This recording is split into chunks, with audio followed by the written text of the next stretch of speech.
ushuhuda. Alipokufa nabii wa Mungu alimwona Bwana vyema, naye ameketi pake patakatifu, na pindo za vazi lake zimelijaza hekalu lote. Alipata mtazamo tofauti mwaka ule alioaga Uzia, akakutana na Bwana upenda mawazo yake kuhusu Mungu yakabadilika. Mungu amekutendea mambo makuu maishani mwako, lakini huoni yale aliyokutendea wewe. Umejawa kiburi na majivuno, umemsahau Mungu aliyekubariki wewe. Lazima Uzia afe ndani yako. Mungu amekutendea mambo makuu maishani mwako, lakini huoni yale aliyokutendea wewe.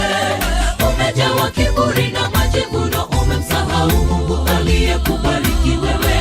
Lazima Uzia afe ndani yako.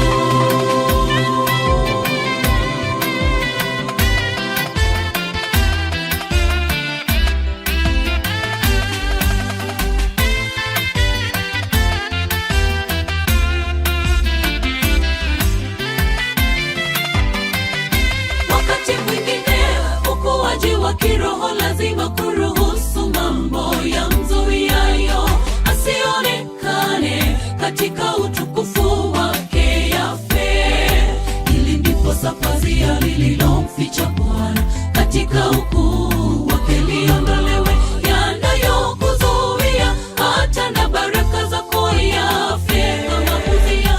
Ili mtu wa Mungu ukutane na Mungu wako, ili mtu wa Mungu ukutane na Mungu wako.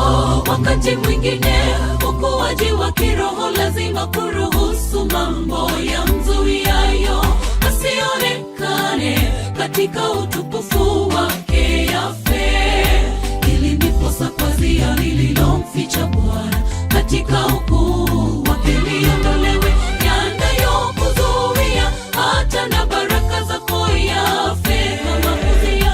Ili mtu wa Mungu ukutane na Mungu wako, ili mtu wa Mungu ukutane na Mungu wako. Mungu amekutendea mambo makuu maishani mwako, lakini huoni yale aliyokutendea wewe. Umejawa kiburi na majivuno, umemsahau Mungu aliyekubariki wewe. Lazima Uzia afe ndani yako. Mungu amekutendea mambo makuu maishani mwako, lakini huoni yale aliyokutendea wewe. Umejawa kiburi na majivuno, umemsahau Mungu aliyekubariki wewe. Lazima Uzia afe ndani yako. Mungu amekutendea mambo makuu maishani mwako, lakini huoni yale aliyokutendea wewe. Umejawa kiburi na majivuno, umemsahau Mungu aliyekubariki wewe. Lazima Uzia afe ndani yako. Mungu amekutendea